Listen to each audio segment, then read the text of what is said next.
আসসালামু আলাইকুম। বিশ্ববিদ্যালয় ভর্তি যোদ্ধা শিক্ষার্থীরা, আশা করছি তোমাদের প্রস্তুতি আলহামদুলিল্লাহ অনেক ভালো চলছে এবং তোমাদের জন্য দোয়া করি মহান আল্লাহ তাআলা রব্বুল আলামিনের রহমতে তোমাদের প্রিপারেশনটা আরও ভালো হোক। ইনশাআল্লাহ তোমরা তোমাদের বাবা মার স্বপ্ন অবশ্যই পূরণ করতে পারবে, কারণ তোমরা ডেডিকেটেড। তোমরা হচ্ছে 2024 সালের সেই জেনারেশনের যারা তোমরা কখনোই হার মানো না, এবং তোমরা অবশ্যই পারবে, এটা আমি বিশ্বাস করি। এবং তোমরা নিজেরা নিজেদেরকে প্রতিনিয়ত বলো যে তুমি পারো, তুমি পারবে। সর্বপ্রথম আমাদের বিশ্বাস করতে হবে আমাদের নিজেদের, ইনশাআল্লাহ তারপরেই কিন্তু আমাদের পারার যে বিষয়টা এটা আমাদের সাবকনসিয়াস মাইন্ডে চলে আসবে। আজকে তোমাদের সঙ্গে আলোচনা করব আমি আলমগীর কবির, রাইটার, ডেইলি 1 আওয়ার ইংলিশ, এবং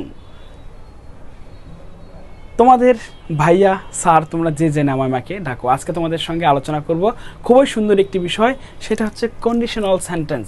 কন্ডিশনাল সেন্টেন্স থেকে কিভাবে কোশ্চেন আসে, কন্ডিশনাল সেন্টেন্স কত প্রকার ও কী কী। আমি আশা করব তোমরা ধৈর্য সহকারে শুরু থেকে শেষ পর্যন্ত আজকের ক্লাসটি দেখবে। আমি আশা করছি এই ক্লাসের মধ্য দিয়ে তোমাদের কন্ডিশনাল সেন্টেন্সের কোনো প্রশ্ন থাকবে না।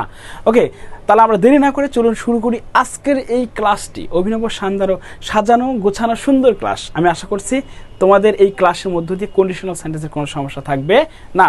ওকে, তোমরা শেষে তার একটা অ্যানাউন্স, তোমরা যারা ডেইলি 1 আওয়ার ইংলিশ বইটি কিনতে চাও, তোমরা এই যে নাম্বারগুলোতে আমার সঙ্গে যোগাযোগ করতে চাও, এবং ঢাকা বিশ্ববিদ্যালয় সহ গুচ্ছ বিশ্ববিদ্যালয়ে তোমরা যারা গ্রামার এবং রিটেন ব্যাচে ভর্তি হতে চাও, তারা এই নাম্বারে আমার সঙ্গে যোগাযোগ করতে পারে, এবং ডেইলি 1 আওয়ার ইংলিশ বই যারা সংগ্রহ করতে চাও। ওকে, খেয়াল করো ভাইয়া, প্রথমে আছে হচ্ছে the Real condition or zero condition. তাহলে রিয়াল কন্ডিশন অথবা জিরো কন্ডিশনটাকে আমাদের প্রথমে এইটা বুঝতে হবে। খেয়াল করো সবাই, যে শর্তযুক্ত বাক্য, বৈজ্ঞানিক তথ্য, সায়েন্টিফিক ফ্যাক্ট, সাধারণ পরিচিতি, সত্য বা সাধারণ পরিচিতি বা সত্য, জেনারেল নোন অ্যাজ ট্রুথ অথবা অভ্যাসগত ঘটনা, হ্যাবিচুয়াল ফ্যাক্ট, এবং অন্যান্য বিষয় যা সর্বদা সত্য তা বর্ণনা করতে ব্যবহৃত হয়, তাকেই কি বলা হয়? Real conditional sentence. এই সকল বাক্যকে অনেক সময় জিরো কন্ডিশনাল সেন্টেন্সও বলা হয়। এখন বিষয় হচ্ছে ভাই, এখানে আমাদের একটা বিষয় সবচেয়ে ভালোভাবে মাথায় রাখতে হবে, যে জিরো কন্ডিশন আমাদের মাথায় রাখতে হবে কি, জিরো কন্ডিশনটা হচ্ছে অটোমেটিক ট্রুথ। মাথায় রাখবা, AUTO, অটোমেটিক ট্রুথ বোঝাবে। কি বোঝাবে? Automatic fact. অটোমেটিক ফ্যাক্ট যেমন সূর্য যদি ডুবে যায় অন্ধকার হয়, এখানে কিন্তু অটোমেটিক্যালি অন্ধকার হয়। যেমন কোনো পানিতে যদি তুমি লাল রং দাও, তাহলে কিন্তু সাথে সাথে কি হয়ে যায়? লাল রং ধারণ করে। সুতরাং যে কোনো কিছু যদি অটোমেটিক্যালি ঘটে, সেটা কি হবে ভাইয়া?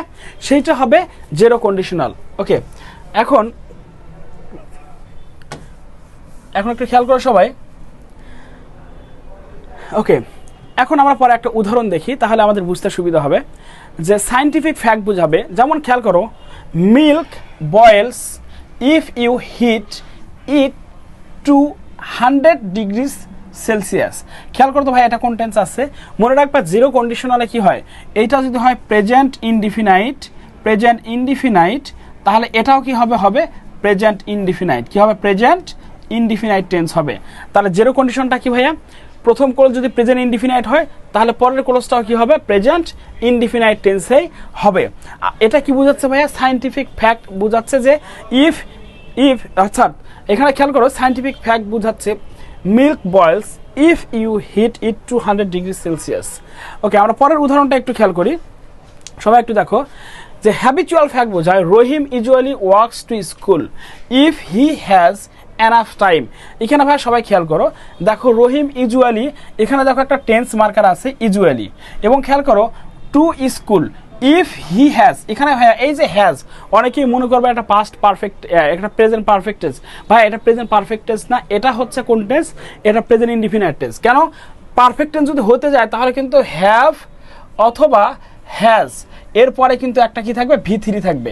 V3 এখানে কি এরপরে আর কোনো ভার্ব আছে? আর কোনো ভার্ব নাই। সুতরাং এই জায়গায় কিন্তু এটা প্রেজেন্ট ইনডিফিনাইট। তাহলে ভাই আমরা আবারও শুনি একটু, জিরো কন্ডিশন কি হয়? যদি প্রথম অংশ প্রেজেন্ট ইনডিফিনাইট হয়, তাহলে পরের অংশ কি হবে? প্রেজেন্ট ইনডিফিনাইট টেন্স হবে। ওকে, আমরা পরের উদাহরণটা একটু সবাই খেয়াল করি। General non truths it gets dark. এখানে সবাই খেয়াল করো, it gets dark if the sun goes down. খেয়াল করো তো ভাইয়া সবাই, একটু দেখো তো এখানে কি বলছে, যে ইফ ইট গেটস ডার্ক বলছে অন্ধকার নেমে আসে বা অন্ধকার হয় if the sun goes down or sets, যদি সূর্য ডুবে যায় তাহলে অন্ধকার নেমে আসে। ভাই একটু ভালো করে তোমরা একটু কল্পনা করো তো যে এইটা দুটাই কি প্রেজেন্ট ইনডিফিনাইট টেন্স, এবং এখানে কি আছে সবাই একটু খেয়াল করো যে এটা কি বোঝাচ্ছে জেনারেল নন ট্রুথ, অর্থাৎ সাধারণ সত্য, সাধারণভাবে, বা আমরা বলতে পারি অটোমেটিক ফ্যাক্ট। যেমন যদি কি হয় সূর্য ডুবে যায় তাহলে কিন্তু অন্ধকার হয়, এটা কিন্তু খুবই স্বাভাবিক এবং একটা অটোমেটিক একটা ঘটনা। আবার এখানে যদি আমরা বলি যদি তুমি কাতে গ্লাসের পানিতে যদি তুমি লাল কালার দাও তাহলে পানি অটোমেটিক্যালি কি হবে, লাল হয়ে যাবে। সুতরাং এগুলো হচ্ছে অটোমেটিক ফ্যাক্ট। ওকে,